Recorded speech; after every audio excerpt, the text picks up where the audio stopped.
Before we move on to our next topic, there's a couple of things that I just wanted to mention about macros. I know I said in the last video that was pretty much it, but I got to thinking, and again, just a couple of things that I do want to mention.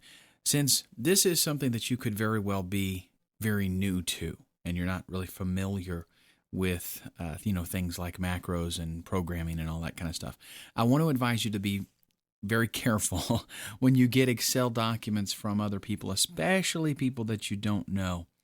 The reason is macros are very powerful. Someone who knows Visual Basic, they can write a macro that is really a Trojan horse, like a virus.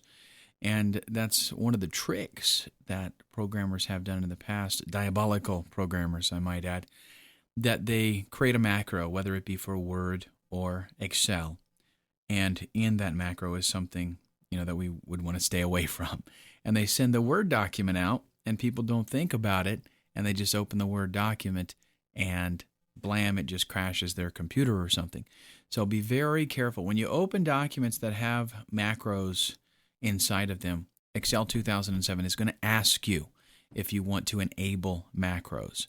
Again, be careful if it's somebody that you don't know.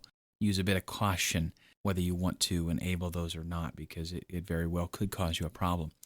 Now, the second thing that I wanted to talk to you about is that in Excel 2003, it was a lot easier to take, a macro and create your own toolbar or even your own menu and add that macro to the menu or to the toolbar.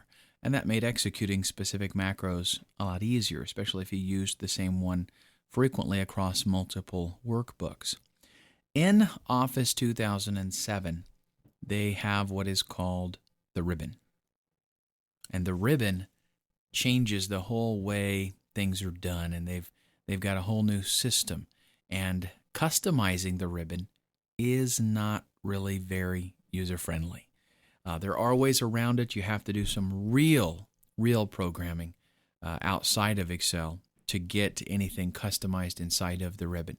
And since that is far out of the scope of this training, I do want to mention one way that your average end user can make modifications that would at least allow you to more quickly access your macros.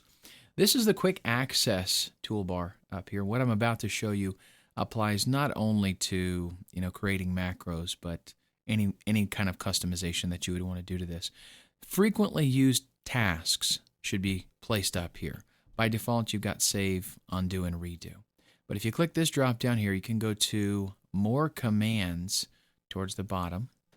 And then we have a list of other, popular commands that you could add to that toolbar. At the very bottom, we have view macros.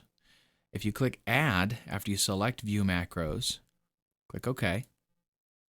That places this icon right there. Now, that's not a specific macro that you can run, but if you click on it, at least it gives you very quick access to the macros that are in this worksheet and available to you. And we will cancel it. And with that, I think we are going to go ahead and move on from macros, and we'll look at HLOOKUP and VLOOKUP in the next video.